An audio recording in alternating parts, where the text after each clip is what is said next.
بسم اللہ الرحمن الرحیم۔ السلام علیکم ورحمۃ اللہ وبرکاتہ۔ بہت سارے لوگ قصر نماز کے بارے میں سوالات کرتے ہیں، تو آج میں نے سوچا کہ اس بارے میں آپ کو کچھ بتاؤں۔ پہلا یہ سوال ہے کہ قصر نماز کتنے فاصلے پہ جا کے آپ کر سکتے ہیں؟ تو اس بارے میں جو زیادہ علماء کی رائے ہے وہ یہی ہے کہ 48 مائلز پہ قصر نماز کی جائے گی، اس سے کم پہ قصر نماز نہیں ہوگی۔ یہ تقریباً 2 دن کا سفر بنتا ہے اگر کوئی پیدل سفر کر رہا ہو، اور کلومیٹرز میں 80 کلومیٹرز تک بنتا ہے۔ بعض علماء یہ بھی کہتے ہیں کہ اگر آپ سفر کر رہے ہیں تو جس کو آپ سفر واقعی کہتے ہیں، جس کے لیے آپ سامان باندھتے ہیں جاتے ہیں، تو وہی سفر ہوگا۔ لیکن اب اس کے اندر سب کے مختلف سچویشنز ہوتی ہیں، تو اگر ہم یہ 48 مائلز کو یاد رکھیں تو ہمارے لیے آسانی ہوگی کہ چاہے ہم گاڑی میں جا رہے ہیں، جہاز میں جا رہے ہیں، ٹرین میں جا رہے ہیں، لیکن اتنے فاصلے پہ اگر ہم چلے جاتے ہیں تو ہم نماز کو قصر کر سکتے ہیں۔ بہت سارے لوگ یہ سوچتے ہیں کہ جب ہم جہاز سے ٹریول کر رہے ہیں یا ہم ٹرین میں جا رہے ہیں تو ہمیں شاید کوئی ضرورت نہیں ہے نماز پڑھنے کی، حالانکہ ایسا نہیں ہے، ہمیں اس وقت میں بھی نماز پڑھنی ہے۔ اسی طرح بہت سارے لوگ سوچتے ہیں کہ اگر ڈیلیوری کی پینز ہو رہی ہیں، ڈیلیوری روم میں کوئی عورت ہے تو اب نماز کی کوئی ضرورت نہیں ہے، حالانکہ ایسا بھی نہیں ہے۔ جب تک اس کے بچہ پیدا نہیں ہو جاتا وہ پاک صاف ہے اور وہ نماز پڑھ سکتی ہے۔ اللہ تعالیٰ نے بہت ساری اس میں ہمیں سہولتیں دی ہیں کہ ہم اس وقت اگر ہماری ایسی سچویشن ہے کہ ہم کھڑے ہو کے نہیں پڑھ سکتے تو بیٹھ کے بھی پڑھ سکتے ہیں، لیٹے بھی پڑھ سکتے ہیں، لیکن نماز معاف نہیں ہوتی جب تک کہ نفاس نہ شروع ہو جائے، یعنی بچہ پیدا ہونے کے بعد جو خون جاری ہونا ہوتا ہے وہ نہ شروع ہو جائے۔ اب دوسرا سوال بہت سارے لوگ یہ کرتے ہیں کہ کتنے دن تک نماز قصر کی جائے، تو اس میں بھی مختلف رائے ہیں علماء کی، اور آپ اسی لیے جس سے بھی پوچھیں گے وہ آپ کو کوئی ایک الگ جواب دے گا۔ اس میں تقریباً 20 کے قریب اقوال ملتے ہیں، مگر آج آپ کو میں چاروں ائمہ کی رائے ضرور بتا دیتی ہوں تاکہ اس کے مطابق آپ اپنے لیے فیصلہ کر سکیں۔ حنبلی مذہب میں وہ کہتے ہیں کہ کسی جگہ کوئی شخص 4 دن سے زائد رہنے کا ارادہ رکھتا ہو تو وہ مسافر نہیں ہے، لہٰذا اس کو پوری نماز پڑھنی ہوگی 4 دن سے زائد، یعنی 4 دن تک بھی صرف وہ اس کو الاؤ کرتے ہیں کہ 20 نمازیں، یعنی اس سے اگر زیادہ ہو رہی ہیں تو پھر وہ قصر نماز نہیں پڑھے گا، پھر وہ پوری ہی نماز پڑھے گا۔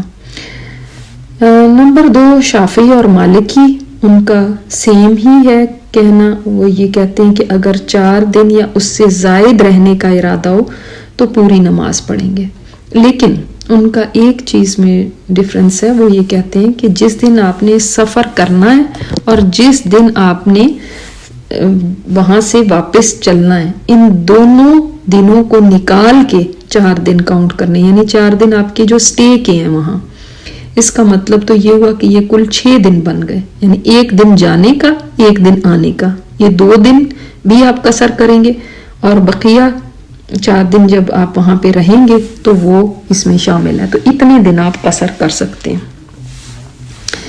تیسرا موقف امام ابو حنیفہ کا ہے، جو زیادہ تر ہمارے ہاں فالو کیا جاتا ہے، کہ آپ 15 دن سے زائد اگر کسی جگہ رہنے کا ارادہ رکھتے ہیں تو تب آپ پوری نماز پڑھیں گے، 15 دن سے کم رہنے ہوگا تو آپ قصر کریں گے۔ اب یہ اختلاف آپ سوچ رہے ہوں گے کہ اتنا زیادہ کیوں ہے؟ اس وجہ سے کہ مختلف ائمہ نے مختلف احادیث کو بیس بنایا ہے اپنے فتاوی کے لیے، اور سبھی ٹھیک ہیں۔ اسی طرح اب نمازوں کو جمع کرنے کا جہاں تک سوال آتا ہے تو اس کی بھی اجازت ملتی ہے ہمیں کہ ہم جیسے ظہر عصر کو جمع کر سکتے ہیں اور مغرب عشاء کو جمع کر سکتے ہیں، یعنی ظہر کے وقت آپ ساتھ عصر بھی ملا کے پڑھ لیں، یا ظہر کے وقت میں مثلاً آپ ٹریول کر رہے ہیں تو جب آپ وہاں پہنچتے ہیں اور عصر کا وقت ہو گیا ہے تو اب آپ ظہر اور عصر ملا لیں گے۔ جمع تقدیم اور جمع تاخیر اس کو کہتے ہیں. چاہے پہلی نماز کے ساتھ دوسری ملا لیں، چاہے دوسری نماز کے ساتھ پہلی ملا لیں. اسی طرح مغرب اور عشاء میں بھی کریں گے، اور اس کے بارے میں واضح احادیث بھی ہمیں ملتی ہیں.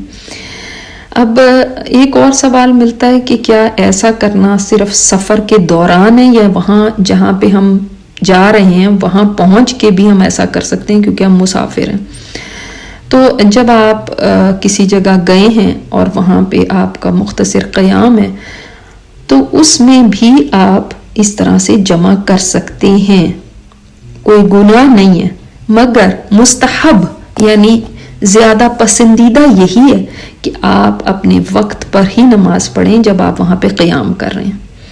ہاں مگر راستے میں جاتے ہوئے مثلاً آپ کی فلائٹ ہے اور آپ کو پتہ ہے کہ لمبا سفر ہے تو آپ یہاں سے چلنے سے پہلے ظہر اور عصر ملا کے پڑھ لیجئے، لیکن آپ پوری پڑھیں گے کیونکہ آپ اپنے گھر میں ہیں اس وقت. اس کے بعد آپ جب وہاں پہنچیں تو آپ نے مغرب اور عشاء جمع کر لی، چاہے آپ عشاء کے وقت پہنچے. جہاز کے سفر کے دوران بھی آپ اپنے شہر جہاں سے آپ نکلے ہیں اس کے ٹائم کے مطابق نہیں، بلکہ آپ باہر دیکھتے رہیں، کچھ نہ کچھ اندازہ ہو جاتا ہے. اسی طرح وہ اسکرین پہ بھی دکھا رہے ہوتے ہیں کہ سورج اس وقت کہاں پہ ہے، تو اس سے آپ کو یہ اچھی طرح معلوم ہو سکتا ہے کہ ظہر کا وقت ہے یا عصر کا ہے یا فجر کا ہے، تو آپ اس کے مطابق نماز پڑھ سکتے ہیں. اسی طرح گھپ اندھیرا ہے تو آپ مغرب اور عشاء ملا کے جہاز میں پڑھ سکتے ہیں. مگر ایسا نہیں ہے کہ آپ کو گنجائش مل جاتی کہ آپ نمازیں چھوڑ دیں اور اپنے منزل پہ پہنچ کے پھر ساری نمازیں پڑھیں جو آپ نے 24 گھنٹے کی چھوڑی ہوئی ہیں. ایسا نہیں ہونا چاہیے. اللہ تعالی ہم سب کو دین کی بہترین سمجھ عطا فرمائے. السلام علیکم ورحمۃ اللہ وبرکاتہ. یہ اسپیکر استاذہ نجیحہ ہاشمی ہے. ان کی مزید آڈیو سننے کے لیے لاگ ان کریں الرحمہ.org پر ARRAHMA.org.